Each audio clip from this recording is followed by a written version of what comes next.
moved to LA, I had this little whisper of, I want to write music. Long story short, I said to myself, there's a hotel in Beverly Hills where you could go for $200 for a massage and sit there and enjoy it and taste the tea and smell the eucalyptus. And I said, I'm going to do that. So I go there, and who's sitting in the lobby? President of a record label. And we start talking. He goes, well, send me your music. And I got the record deal. I started writing music for TV shows and ads and film, and it was a blast. I did that for 10 years. Eventually, one of my songwriting friends said, you should start a podcast. Her husband worked for Adam Carolla. The podcast overnight had 1 million downloads, then 50 million downloads. It made $1 million, $2 million, $5 million.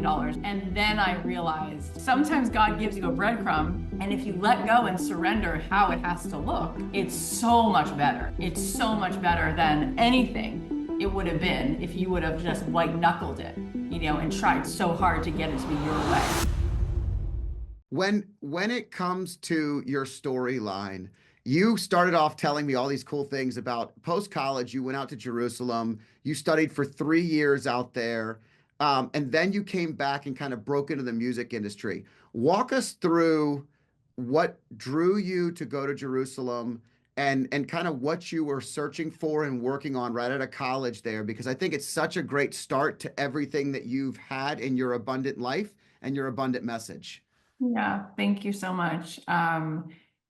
Growing up, I had a very typical 1980s, 1990s childhood, and I watched, Growing Pains and The Facts of Life, and we went to Blockbuster Video on the weekend, but I didn't have God in my life. I'm Jewish, my parents are Jewish, grandparents, Holocaust survivors on one side, but didn't know anything about faith. And my parents wound up getting divorced when I was in 8th grade, and my mom went through a horrible depression and thought about taking her own life and wound up having to spend some time at a facility to get her mental health back on track. And I was really struggling. Obviously, that wasn't a good time. My dad had been having another family on the side, and it was really painful, and life seemed really hopeless. I didn't understand it at all. It didn't make any sense.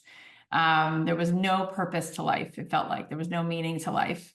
And when I was in college, I was really looking for answers. Why are we here? And the first thing I did, like a lot of college kids, I started going to yoga class, and I liked that. And I liked breathing, and I liked finding my sit bones and, finding a sense of peace and all of that. And I still wasn't interested in leaning into the God conversation. I was interested in leaning into peace and, meditation. Although a lot of Hindus and Buddhists would say, no, you can definitely find God in that. But that wasn't the version of it that I was looking at. Right. And then after college, I had no idea what I wanted to do. And I had done a lot of cool things in college. I became editor of my college paper. But I didn't want to be a journalist. I was involved in theater, but I didn't want to go be an actress. I didn't know what I wanted to do after college, but I had a fun college experience. And a friend of mine said, I'm going to go to this 3-week trip in Jerusalem. Why don't you come with me? And I'm like, well, that sounds like interesting. Let's do that. And then I'll move out to some big city. So we go to Jerusalem, and it's beautiful, and it's interesting, and the food is good, and we're eating hummus, and we're running around, and I'm very moved by this country and all the archaeological digs, and this is where Abraham lived, and it's beautiful. But I didn't yet have like a spiritual awakening until the very, very last day of the trip. We were headed to the airport later that night, and she said to me, there's a class that's going on at 1 o'clock, and we probably could hear it and then head to the airport. So we go to this class, and the rabbi was also a psychologist who had also been a Buddhist, but came back to Judaism. And he had this really wonderful, welcoming, warm, loving disposition, which is always the first part of what a teacher teaches you, is who they are. And he wrote the word on the board for the Sabbath. He wrote that word in Hebrew, which is the word Shabbat. And he said, does anyone know the first time this is used in the Bible? And I'm like, no. And he said, actually, the first time this is used is when Abraham is meditating. It uses this word. So he said the Sabbath is actually a meditation. It's a 24-hour meditation where you are speaking to the divine. And I thought that was the coolest mic drop I had ever heard. right? To kind of like marry the experience I had had in like, yoga class with like, oh, that is what the Sabbath is. It is a day to sit in the wholeness. It is a day to sit in connection to the divine, to listen to the divine, right? And I thought that is so interesting. So I asked my friend, is it going to bum you out if I don't go with you to the airport? I'm going to extend my trip for a week. Well, that turned into 3 years, and I wound up meeting my most incredible teacher, Rabbi David Aaron. He lives in the old city of Jerusalem. I wound up getting connected to him. He offered me a place to live in the old city. I mean, we're talking about King David's like old city where every stone has told the stories of thousands of generations, and the prayer on these steps and the wind and the air. I mean, God is such a local call. And I started studying with Rabbi Aaron, and he said to me the first day, he said, you are a masterpiece because you are a piece of the master. And he said, you are someone because you're some of the one. And I would just break into tears because it was everything that I wanted, where I had grown up in a place, I didn't even know that's what I wanted. Growing up in America, what I had gotten was consume more, achieve more. And here I was feeling, no, no, no. What you wanted was to know how much is within you. What you wanted was to dance in conversation with the creator of the universe, who loves you so much, who's set a path before you, who's put an assignment on your life. And my whole life changed. And I learned so much, and I learned how to read Hebrew and study the text in like, their original language, which gives you so much more to the depth of it all. And I really started to understand the essence of the universe, and the word Kabbalah, literally that Hebrew word means to receive. And what Rabbi Aaron explained to me is that God has put everything in escrow for us, and our only job is to receive it. And what's in escrow? It's inner peace. What's in escrow? How you can bless someone else's day just by having an open heart. What's in escrow? The tons of moments of wholeness and purpose and satisfaction you can have from living a life where you understand that you are needed here, And I asked Rabbi Aaron once, what's the holiest thing I can do while I'm in Israel? And I thought he was going to say, go to this mountain because there's a lot of that.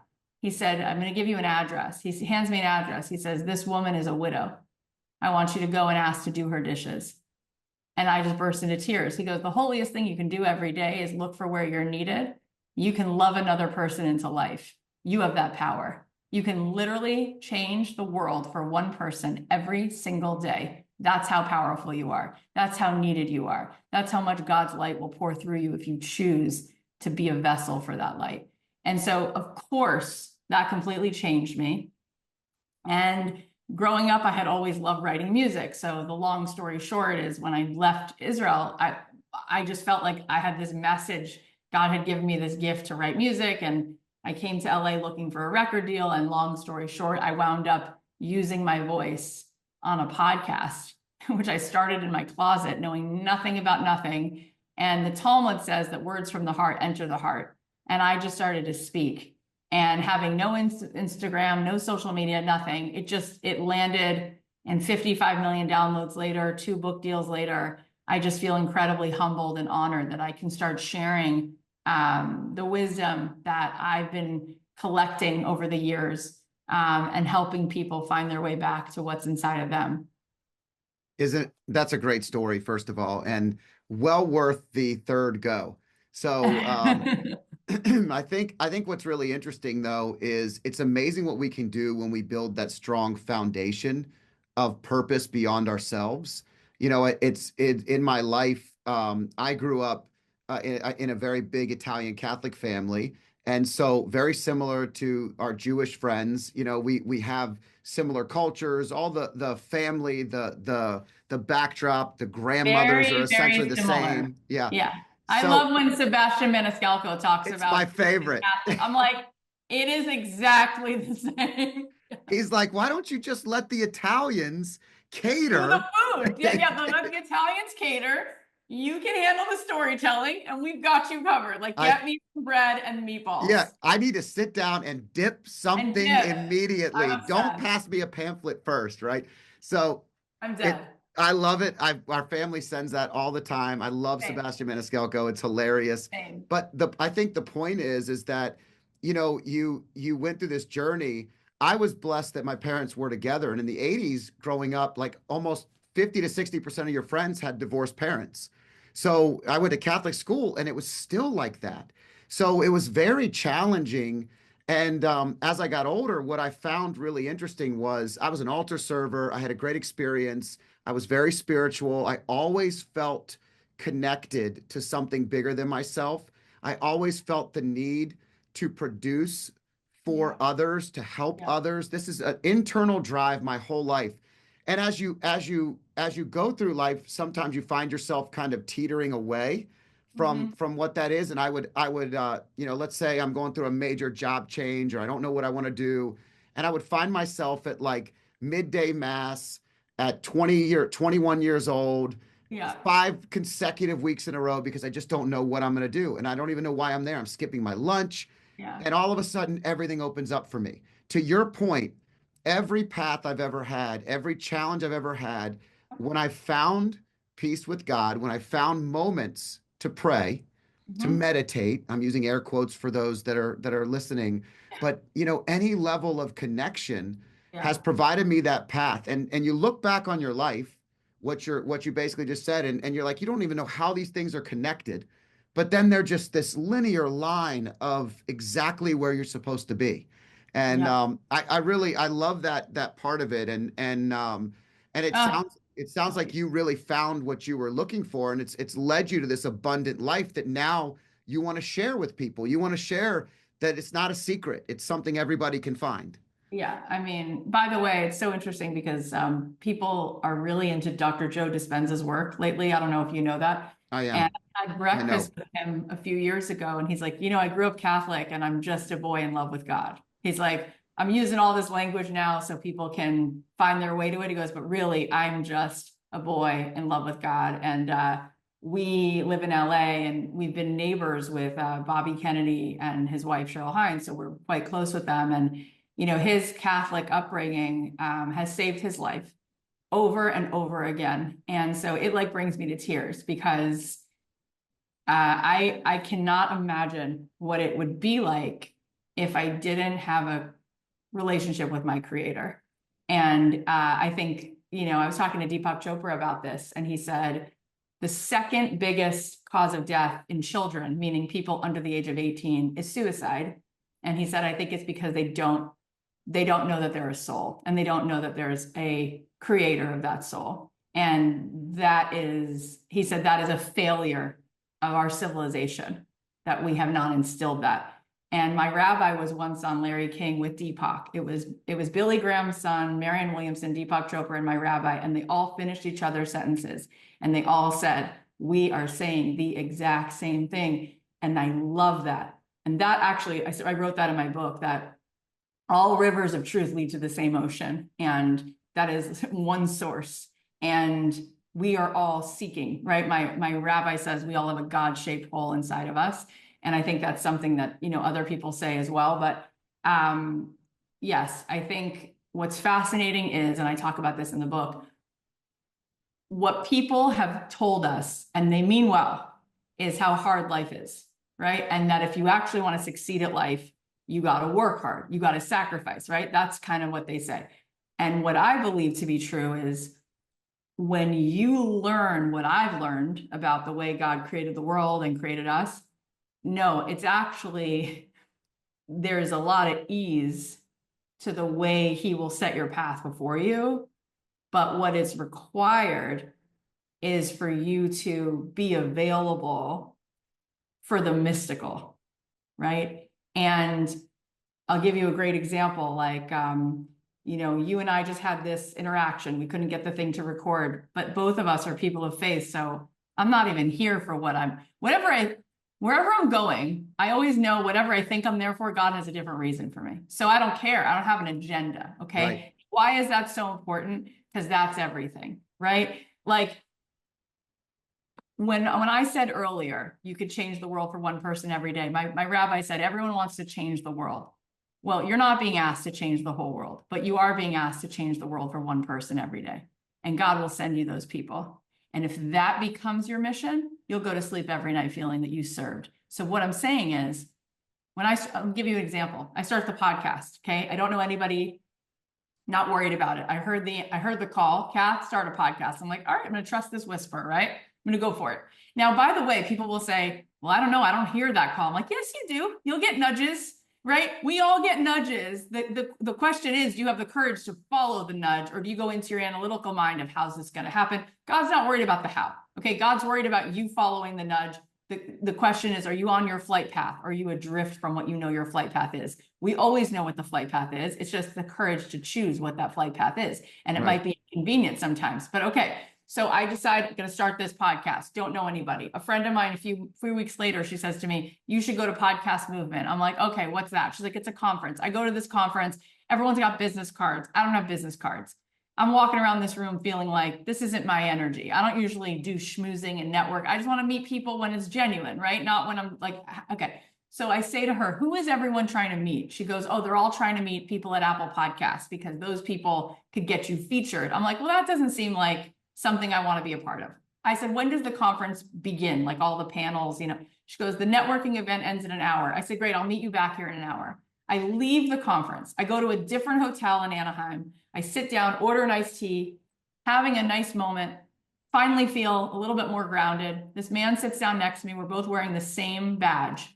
He goes, were you in there? I said, yeah. He goes, it's like hectic energy. I said, yeah, it's a little hectic. I said, where are you from? He's like, the Midwest. I'm like, oh, my husband's from Chicago. We start talking about Midwestern values. I like him. We get along.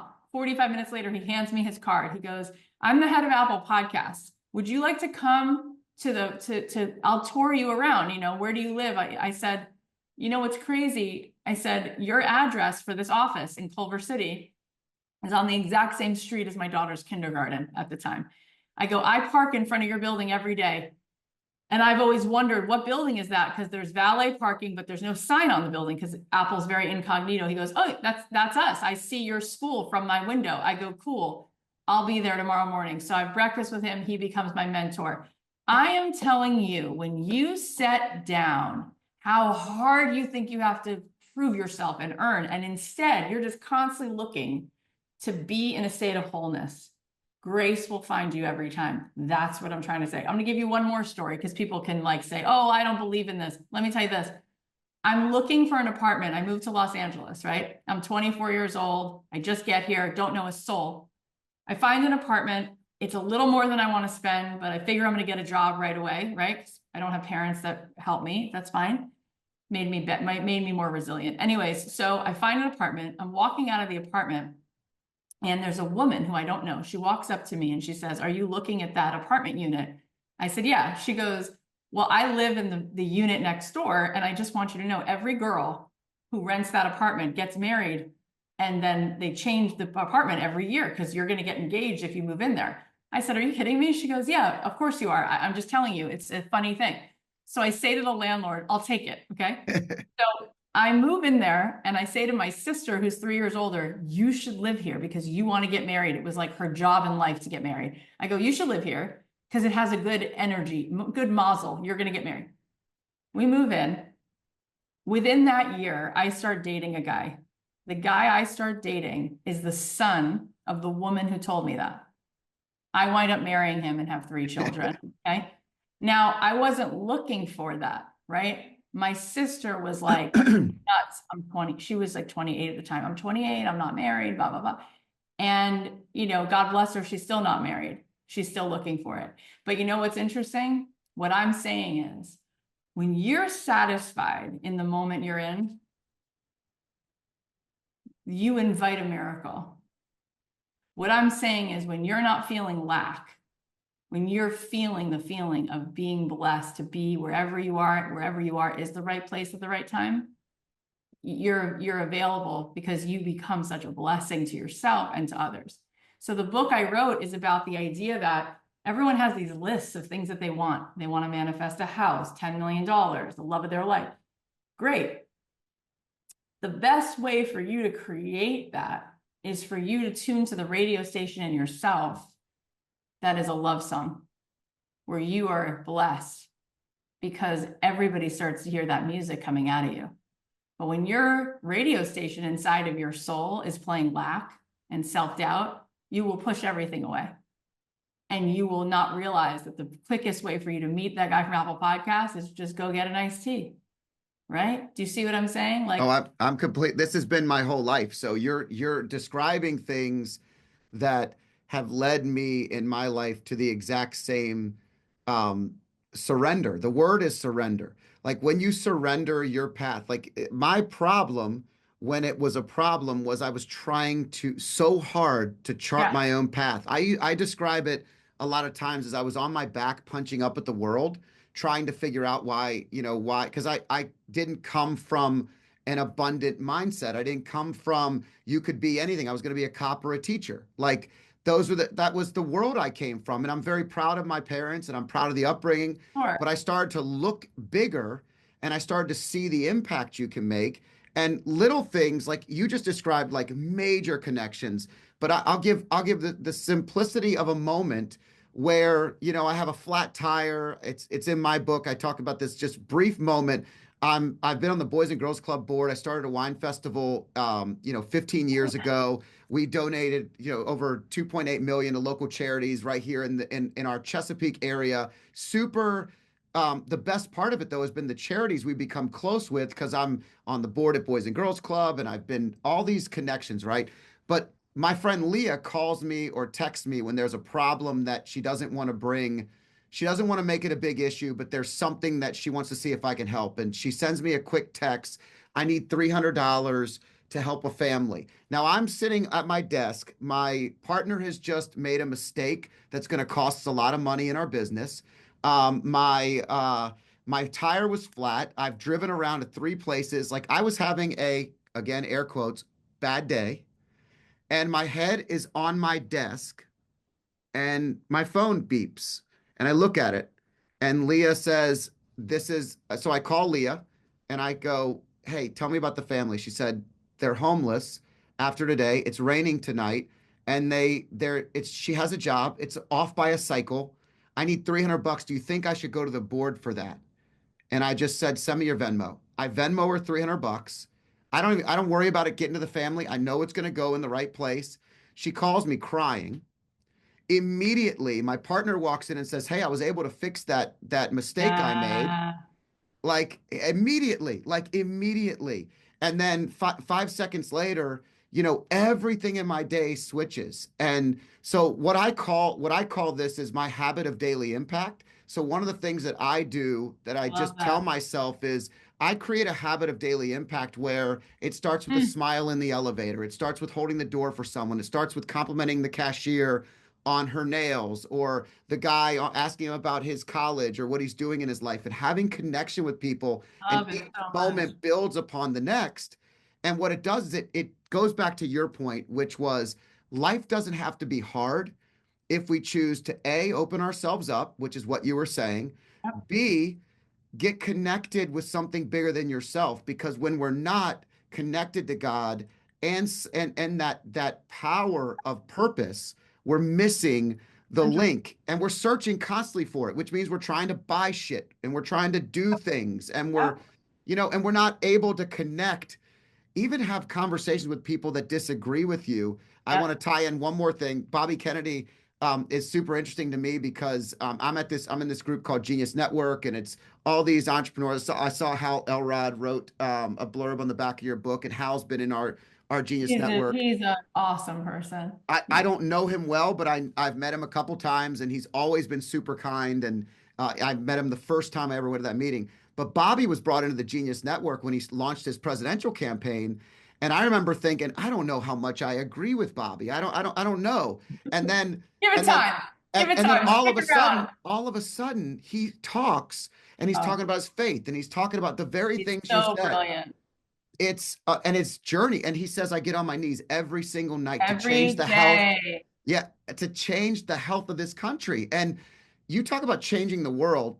We'll tie them all in together because you said so many cool things. Um, you talk about changing the world. It starts with the idea of wanting something better, but not for yourself, for someone else, for something else, for God. Like what a powerful moment. And I left that meeting going, I don't know if I'll vote for Bobby, but he's an independent candidate, but maybe I will. That was really interesting. Now I look back, my wife is a huge health person, and she's like, she has like the Maha hat because she's like, I love everything he's doing for Yep, us. yep. And it's so fun. And she's never been the person that wears anything like that, but it's just so powerful. The messaging, the prayer, the Yeah. meditation, and the power of purpose. Oh, the power of purpose. And also he's so candid about his addiction and overcoming his addiction. Right. And, 6 months after his father was murdered, which was 3 years after his uncle was murdered, he turned to drugs, and you can understand why. And he's been sober a long time. And, to be on a sobriety journey, you have to have a lot of integrity with yourself and a lot of faith. And he talks about it openly that at one point he had tried everything and he turned to God and he goes, all right, I can't do it without you. You got to do this for me and with me. And he's just an amazing human being. But that kind of leadership, I think, is so important because everybody talks about success and everybody thinks that they want success, but I disagree. I think what people want is significance. And in order to be significant, all you need to do is turn around wherever you are. There's a person who you could literally bless. And everyone's consumed with how to change this thing and this big thing. It's like, you're going to be met on your path with 6 or 7 individuals every day who you have no clue how much of an impact you can make for them. I'll give you a story. This summer, my father passed away. And it was very sad and very beautiful because the hospice room is filled with a lot of love and a lot of faith. And he had a lot of faith. So that was there was a lot of beauty in that week, even though there was a lot of pain. And a week after he died, I went out with my family, like a week after we went through, sitting Shiva and everything. And we're sitting at this restaurant. And I was feeling kind of heavy. And I decided, you know what? The best way to feel better is to do something for a stranger. So I turned to this couple sitting next to us and I said, can I buy you dessert? And the woman's like, yeah, that's really sweet. We're on our first date. I go, great. So I buy them dessert. She asked me for my social media so she can text me. So she texts me 2 hours later. Thank you so much for the dessert. That was so nice of you. I said to her, oh, of course. I said, are you going to go on another date? And she's like, I don't know. We'll see. She said, but what you don't know is that I'm a widow.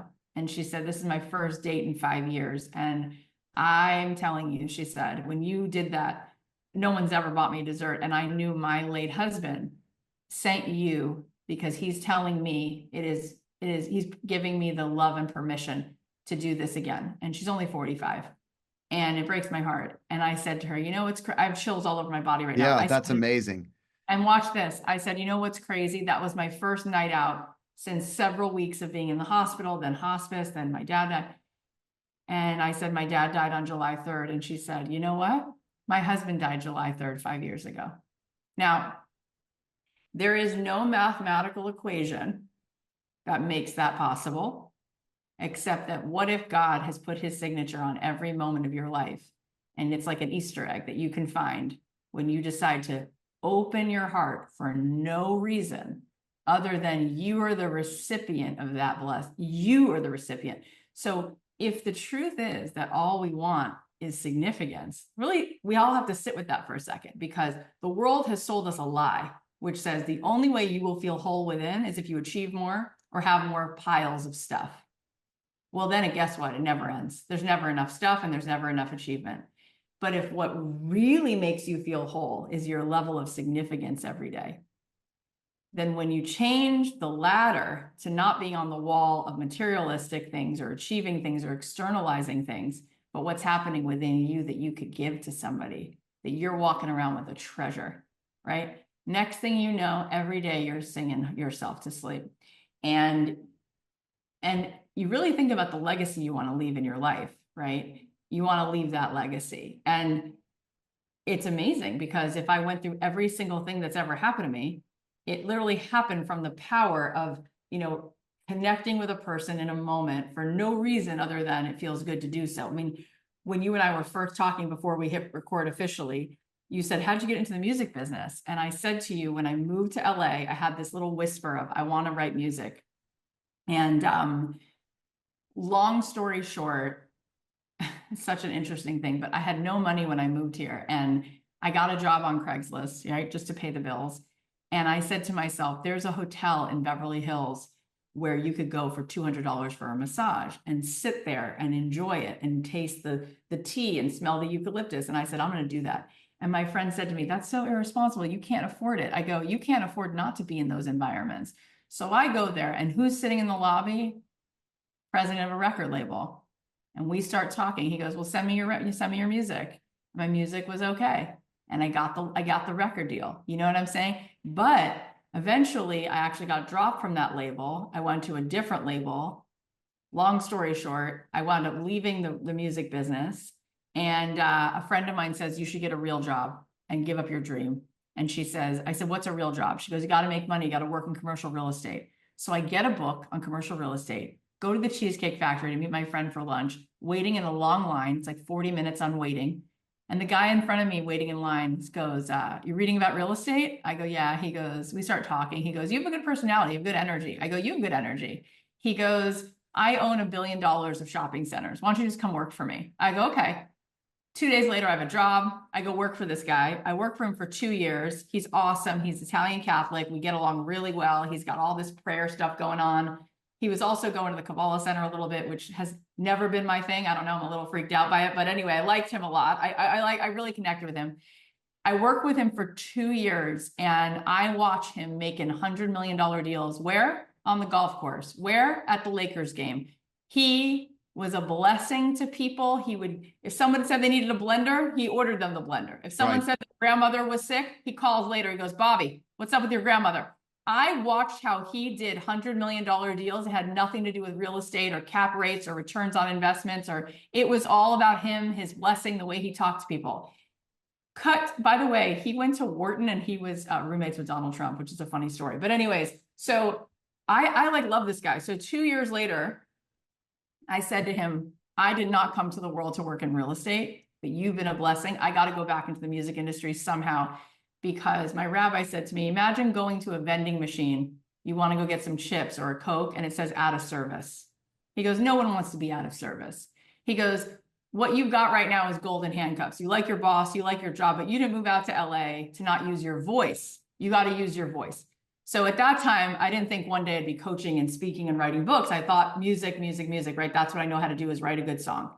So I left that job, and I started using my gifts of, now I knew how to cold call investors. I started cold calling McDonald's, Target. Do you need music?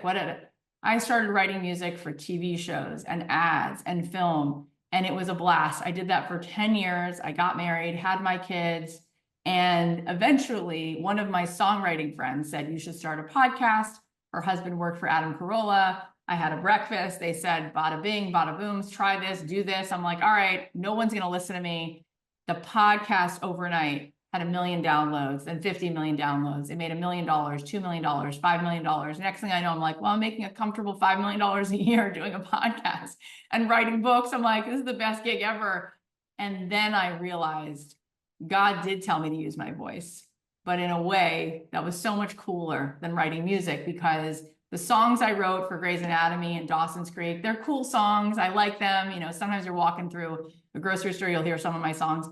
But the end of the day is, today I get to use my voice to help other people find their voice, right? My podcast is like, I don't know, in the top 10 of like all spiritual podcasts. And I get to have conversations with people like you and Deepak Chopra and Tony Robbins. And the conversation is really about helping people find what's within them, right? So sometimes God gives you a breadcrumb, and if you let go and surrender how it has to look, it's so much better.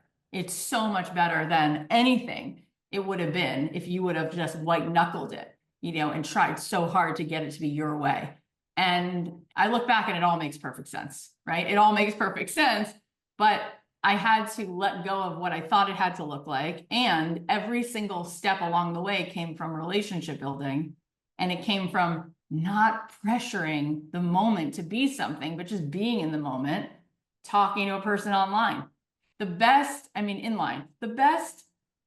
compliment you can get is, I love your energy, right? And when you're walking around the world like that, the amount of things that become magnetized to you are infinite. It's hard to put in words. You're just attracting, and it's so interesting to me because when I think about this, it does take a little bit of trust, right? A lot of trust, a lot of Yeah. faith, and it's powerful. But when you're putting that good energy out in the world, you are the energy that you put out into the world. So if you're putting that great energy out there, you're receiving all of that back. And it's funny, I you mentioned about the kids, and you have three daughters, I think, right? Mhm. So I have two sons, and my boys, my oldest is a freshman in college. My youngest at 14 decided that he wanted to go play at a soccer academy about 3.5, 4 hours away. And so we move him up there. He's full time. He lives away from us. The point to the story that I'll share is I have I have pressed on both of my boys the power of faith in God. And when you find yourself troubled or or not knowing where to go or not being able to find the answer, you have to be able to turn in a direction that it took me a little longer. I was always there, but it took me a little longer to actually trust the process to the level that it is today. And my youngest is so interesting because so many times he's still teaching. They're both teaching me, but he is teaching me where when you're away, I felt like the most important thing I could teach him as I drove home, which I tell the story of this podcast all the time. I was a mess. Like I had convinced my wife it was a great idea. I had trusted him it was a great idea. And I'm the entrepreneur, like, yeah, we can make it work. We'll trust God, we'll trust the process. And I'm driving home and I'm a wreck. And I'm like, did I do the right thing? So by the time I got home, I had hired an agent, a real estate agent, to buy a condo up there. And I was like, I got to be closer. I'm going to go back and forth. We're going to figure it out. But number one thing when I came back and I sat in quiet and just prayed and thought about it was, Scott, you know the way. The way is teach him that there's nothing that mom and dad are going to that we're going to not be right by his side. So who needs to be by his side every day? God.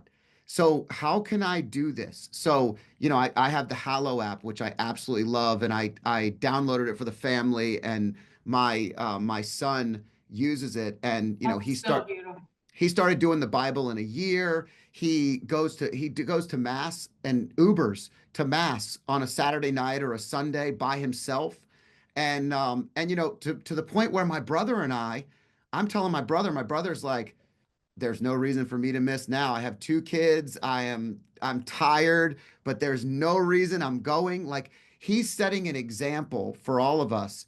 And so I say that because it's really Wow, not just, that's so isn't that powerful. powerful? It's so, and but it's teaching me, it's reinforcing in me. Like we are not just because we know it doesn't mean we always do the right thing.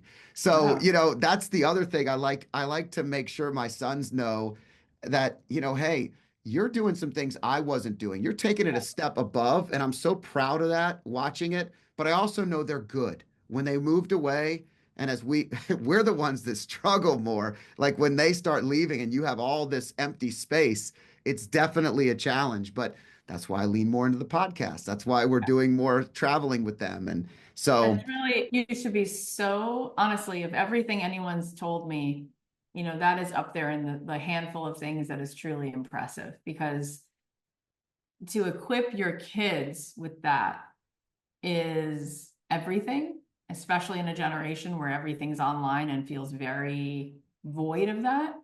And what I really am trying to say to you is that that would not have happened unless you truly had faith.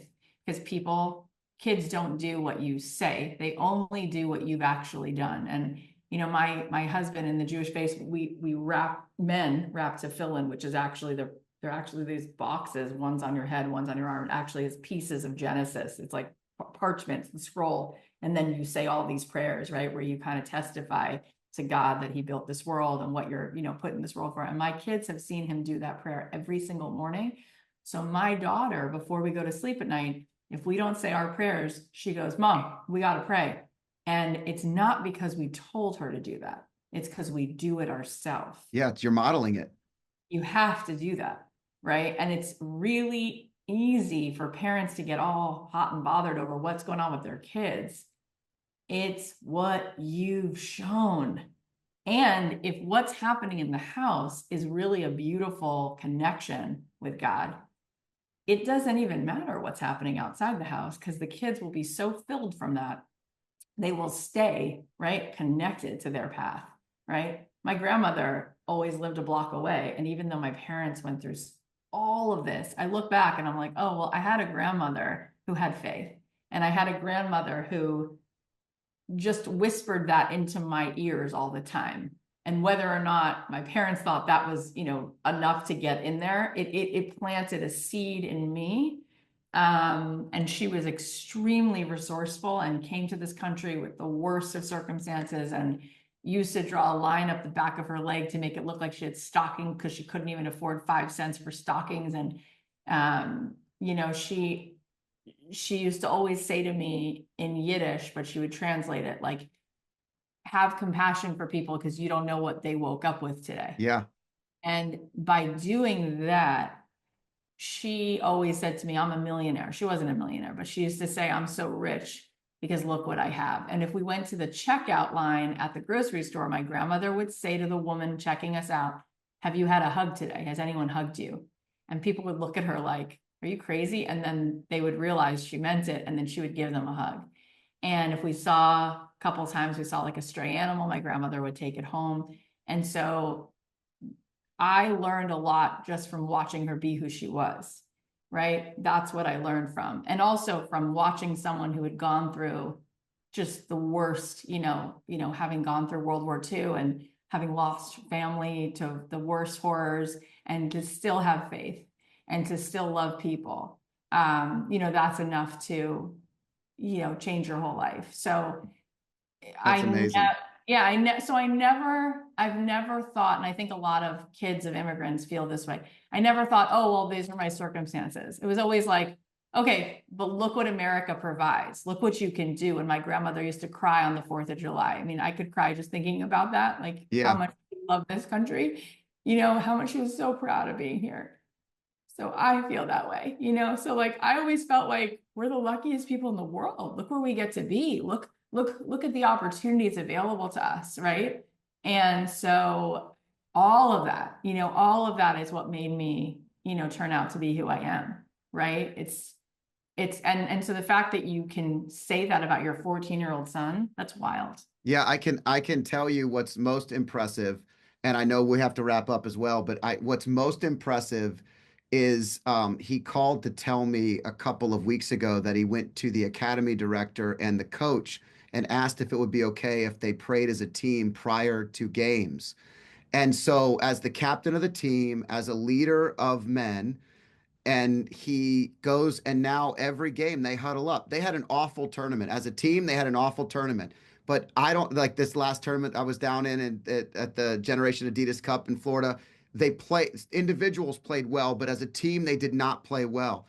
I don't care because at the end of the day, what they're doing is building a more powerful resource for the future. And what he's doing is taking it a step further. What I love about your story is that your grandmother planted a seed. And what's beautiful about a seed is that it can grow into something Yeah. substantially greater. And what you've done and what your impact has been is maybe on the same scale, equal to, in some ways, the hug that your grandmother would provide the lady at the register or whatever, but it's a much more amplified message today. And that seed started with that. And the last point I'll make is I gave all four of my grandparents eulogies. And my grandfather died at like 95 years old. He was a devout, faithful, faithful man. Like to the point where we opened his top drawer after he had gone, and I was like, that's where you're like, oh, if we're gonna find any bad stuff, this will be where it's at. And there's just a Bible and like Pope John Paul the second book and like medals. He's just an amazing man. And when I did the eulogy, I looked at all my cousins who are out there, and so many of them have given up faith or backed away from their faith or have lost themselves. And I just said, I always want us to remember that you can't have the life, the family. Look at all the people that are in this room. You can't have all of that without remembering what it was built on. And his faith is what built So this beautiful. entire idea of Yeah. this family. And I'm so grateful for it. And as the oldest grandson, that's what I felt like my calling was, to make sure I reminded them that, that I needed to remind myself. I wanted to show you. So at the back of my book, there's a essay and it says Letters from the Jetty by Dr. Phil Heller. And that's my dad. And the very first line, it says, the ocean invites the soul to its sanctuary every day. In prayer, I thank God for the blessings bestowed on me. And he goes it's all about God. And the reason why this is in the back of my book, something my father wrote, get this. So it's the week of hospice, okay, in July, my dad's dying. And that is the exact same week Simon and Schuster wanted me to turn in the book with the final edit. I was not allowed to touch it after July 5th. Listen to this. So it's July 3rd. My dad passes away. I've been in that hospice room for days. I find in his top drawer of his desk a letter he wrote about God. I call Simon and Schuster. I go, could you put this please in the back of my book? Could you publish this essay? Please, I can't believe I just found this. And they said, you know what? This is the last day we can make changes. We're putting it in there. So my dad's words, which are all about beginning your day talking to God, are in this book. It's the final note in this book. And I'm telling you, that is not a coincidence. And I was blown away that I found that on his top drawer, right? That he left that with us. He left that message with us. And you want to hear something wild? It's crazy. So my last name is Heller. That's my dad. My husband and I have different last names because I was already in the industry and I had a career. And anyway, I kept my last name. So my dad says to me on his deathbed, I wish I could leave you a house. I want to leave you my home. I want to leave you my home. Long story short, my stepmom sells the house that they had. My sister and I were devastated. And I said, you know what? Just watch how dad's going to figure out a way. There'll be something that happens. So my husband and I start thinking about moving to Florida. We've been in LA for 23 years. We start thinking about moving the kids to Florida, which is where I grew up. And we put an offer on a house. And I said, if God wills it, it'll be. Let's write it for less than they're asking to see what they come back with. Okay, we write an offer. They come back the next morning accepting the offer. So I said to the agent, you know, they didn't even counter. They didn't even ask for like 50 grand more or 200 grand more. We came in 400 under asking. The woman, get this, she says, the family who lives there, they felt it was a sign because their last name is Heller and they feel like this is your house. Oh And I'm my like, gosh. I go, are you kidding me now? So we buy the house because this is the Heller's house, right? They're the only people who've owned it. And I didn't know that they lived there. I don't know who lived there. I'm writing an offer. I found the house on Zillow, right? Right. Move into the house. We redid it. We were just there over Passover and Easter. And the first morning I'm sitting in the kitchen and it's beautiful. We redid it, da da da. There's this red cardinal that comes and sits down next to me. And then he comes every day and she builds a little nest and she starts feeding her little red cardinals. And it's so beautiful. And I've grown up in Florida, so I've seen iguanas, but I've never seen a red cardinal in my life that close up. So I go to ChatGPT, I go, what does a red cardinal signify? And it said a red cardinal is a sign that somebody who passed is visiting. It set up a nest literally next to me. I go, Dad, I get it. I get You're it. here. You got me. This is the Heller's house. You told me on your deathbed you want to leave me a house. You left me a house. May it be for blessing. And you know, he was always so worried about us in LA. He's like, I don't know, there's a lot going on there. I get really worried. And I want you to come back. I want you to come back. I got to find a way for you to come back. You know, he could never have left us this big of a house, right? My dad didn't own a big house like that. I have 3 children.